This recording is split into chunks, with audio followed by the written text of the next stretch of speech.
bagaimana cara membersihkan najis. Di sini Syekh menjelaskan bab cara membersihkan najis. Beliau mengatakan telah dimaklumi bahwa syariat Allah dan Rasulnya telah memperkenalkan kepada kita eksistensi barang yang najis atau yang terkena najis, dan juga telah menjelaskan kepada kita kaifiyah cara membersihkannya. Ini subhanallah, Islam itu ketika melempar sebuah persoalan mesti memberikan solusi. Jadi Nabi SAW telah menegaskan, dan para sahabat telah menjelaskan kepada kita bahwa Rasulullah SAW meninggal dunia, tidak ada satu burung yang mengepakkan sayapnya di langit kecuali dzakara lana minhu ilman. Nabi sudah sebutkan tentang ilmunya, tentang bagaimana itu terjadi. Artinya sampai cara masuk toilet, keluar toilet, itu diajarkan dalam Islam. Maka ini kesempurnaan Islam. Kemudian Syekh menjelaskan kita wajib ittiba, mengikuti petunjuknya dan merealisasikan perintahnya. Yang mengaku umatnya Muhammad SAW, maka hendaklah mentaati Nabi SAW. Jangan bikin acara masing-masing dia. Cara membersihkan dia punya cara sendiri umpamanya. Kita ikutin yang diajarkan oleh Nabi SAW. Misalnya, manakala ada dalil yang memerintahkan mencuci sampai tidak tersisa bau atau rasa ataupun warnanya, maka itulah cara membersihkannya. Kalau memang nggak boleh ada warnanya yang tersisa, maka itu harus kita lakukan. Karena kita akan lihat ketika membersihkan darah haid, darah itu susah dihilangkan. Noda darah itu susah dihilangkan. Artinya wujudnya sudah hilang. Bagaimana dengan sisanya? Kalau dalam syariat itu memang harus hilang, ya sudah, berarti harus digunting.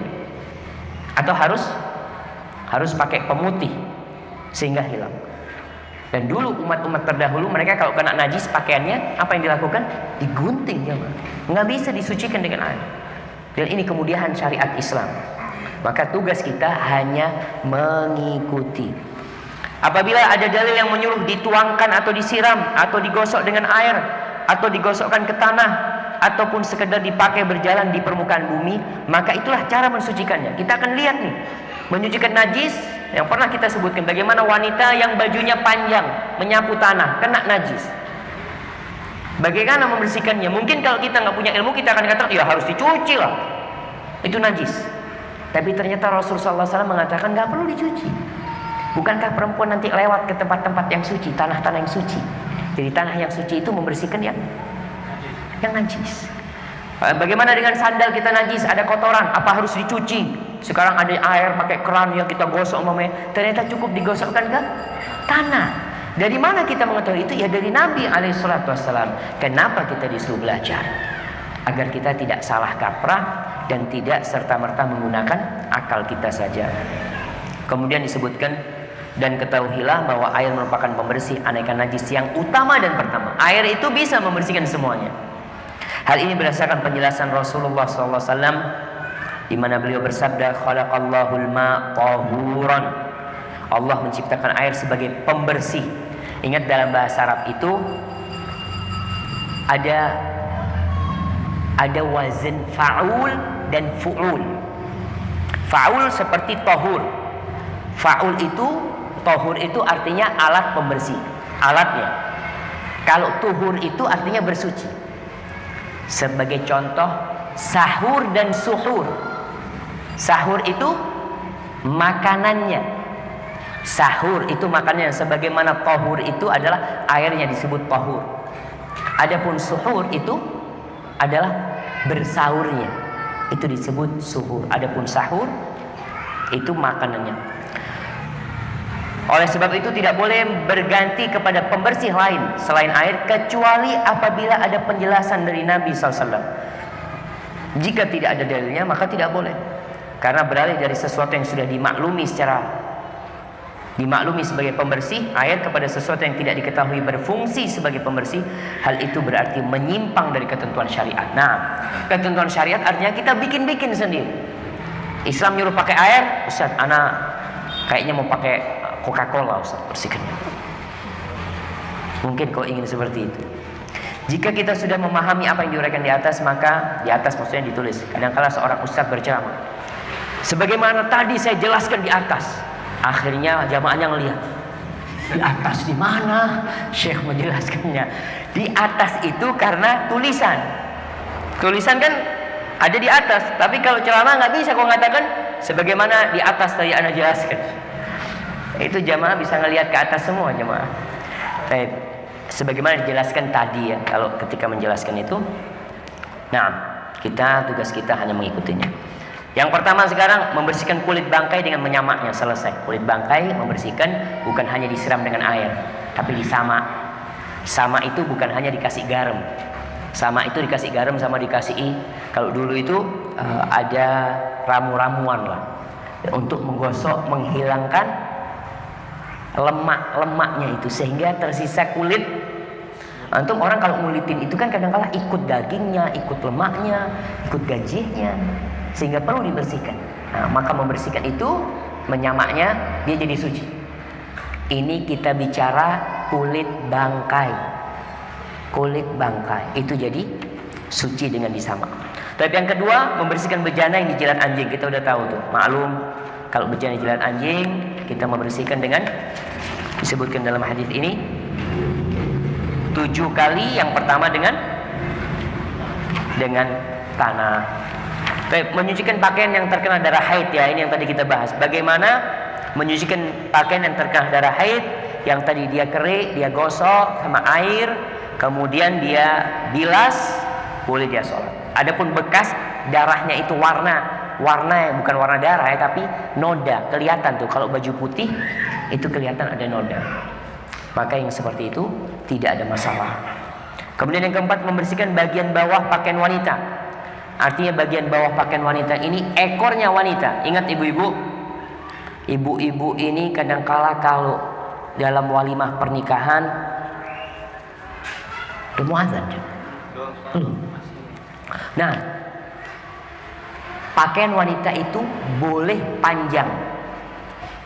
Ketika Nabi SAW melarang isbal, melarang memanjangkan pakaian lebih dari mata kaki, Asma putrinya Abu Bakar bertanya, "Mada tasna'un nisa bidhuyulihinna?" Kalau pakaian itu tidak boleh melebihi mata kaki, bagaimana wanita dengan ekor-ekor mereka? Artinya dengan pakaian yang panjang itu. Kata Nabi SAW, "Yudnina shibran." Dia panjangkan 1 jengkal. Artinya dari pertengahan betis 1 jengkal. Karena izratul mu'min nisfus sab. Sarungnya seorang yang beriman itu setengah betis. Maka wanita boleh memanjangkan 1 jengkal dari setengah betis. Apa kata Asma? "Idza tabdu aqdamuhunna." Kalau cuma 1 jengkal akan kelihatan kakinya. Kata Asma, "Idzan yudnina dzira'an." Kalau gitu boleh wanita itu memanjangkan 1 hasta. 1 hasta nih wala yazid, dan tidak boleh nambah. Sedangkan kalau di pernikahan, antum melihat perempuan itu ekornya sampai 3 meter. Nyusahkan orang satu kampung. Oh, ada yang pegang sini, pegang. Ya Allah, jemaah. Nabi melarang hal itu. Nabi melarang. Tapi itu kita kadang-kala tidak peduli dengan larangan Rasul SAW. Dan perempuan yang pernikahan itu, yang kemanten itu dengan pakaian yang panjang umpamanya, apa nyaman dia pakai itu? Ibu-ibu, anda mau tanya. Ibu-ibu yang pernah pakai itu, yang pakai 5 meter kadang-kala, nyaman pakai itu ibu? Enggak nyaman, cuma dipaksa aja dia. Ya Allah, jalannya udah berat, dia kepingin loncat sudah tinggalkan jamaah itu. Barakallahu fiik. Jadi ingat bagaimana wanita melakukan dengan ekor dia. Dhuyuluhunna. Nah, ini yang iya. Jadi di bahasa Arabnya itu memang tadhiru dzaili thawbil mar. Ekornya pakaian wanita. Jadi pakaian itu kalau panjang seakan-akan ada ekornya. Bagaimana membersihkan? Nabi SAW nih, Ummu Salamah bertanya kepada Nabi SAW. Dia mengatakan, "Inni imra'atun utilu dzaili." Aku wanita yang memanjangkan ekor. Fa amshi fil makanil qadir. Kemudian aku kadangkala lewat di tempat yang kotor, tempat yang najis. Faqalat Ummu Salamah, afal, ini orang bertanya kepada Ummu Salamah. Apa kata Ummu Salamah? Qala Nabi sallallahu alaihi wasallam, "Yutahhiruhu ma ba'dahu." Yutahhiruhu ma ba'dahu. Tanah yang setelah tempat najis itu akan membersihkan najis. Jadi tidak perlu air. Tapi kalau kau mau bersihkan pakai air, fadhol. Kita udah sepakat bahwasanya alat pembersih yang utama adalah air. Kenapa kita tidak pakai air? Artinya boleh hanya dengan berjalan di tanah yang suci, karena ada hadis. Dan seorang mukmin sami'na wa ata'na. Taib yang kelima, menyucikan pakaian dari air kencing anak kecil yang masih menyusu. Jadi anak kecil itu ada yang masih menyusu, ada yang menyusu sambil makan, berarti dia sudah makan. Tapi ada yang cuma menyusu saja. Bagaimana menyucikan anak kecil yang masih masih menyusu? Dan di sini disebutkan an Abi Samah, dari Abu Samah. Subhanallah jemaah. Ini terjemahannya. Terjemahannya an Abi Samah pakai ain. Untuk melihat. Sama pakai ain, di buku aslinya pakai ha. Abi Samah. Dapat? Dari terjemahan bahasa Indonesianya betul, sama. Tapi ketika nulis ulang jadi sama mereka. Khadimin Nabi SAW, qala Nabi SAW, Nabi SAW bersabda, yughsalu min baulil jariyah. Dicuci pakaian atau badan yang terkena kencing anak perempuan. Wa yurashu min baulil ghulam, dan cukup disiram diperci air dari kencing anak laki-laki. Jadi kalau anak perempuan dicuci. Tapi kalau kencingnya anak laki tinggal dipercikan, disiram, selesai.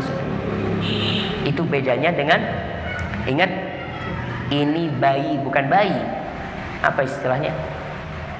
Bukan balita juga. Jadi bayi yang masih belum 2 tahun, yang masih hidup menyusu dengan orang tuanya, belum masuk makanan lainnya. Kemudian membersihkan pakaian dari air madhi. Bagaimana? Di sini Nabi SAW mengatakan, yakfika an ta'khudha kaffan min ma'in. Cukup buat engkau ambil setelapak tangan air, fatambahu bihi, lalu kau tuangkan pada pakaian yang terkena madhi tadi. Kau siramkan, tuangkan, selesai. Tidak perlu dikerik atau diapakan.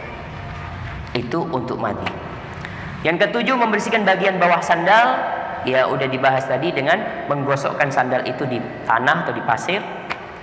Maka dia boleh sholat dengan sandal itu. Ingat, sholat pakai sandal ini antum kalau mau praktekkan di tempat-tempat yang memang, yang mungkin antum lagi ke pantai, lagi ke gunung, antum mau sholat sama teman-teman tidak di dalam masjid, antum pakai sandal. Mamanya sholat sedang di mana? Di halaman ya. Antum sholat pakai sandal, jangan dilepas lagi sandalnya. Atau ketika sholat id, sholat idul fitri atau idul adha, kan kebanyakan di lapangan. Antum nggak perlu pakai, baru sudah ada perlu bawa sejadah antum. Ya sudah, antum sholat pakai apa? Pakai sandalnya dan alasnya tanah. Kita kan nggak mau jemaah.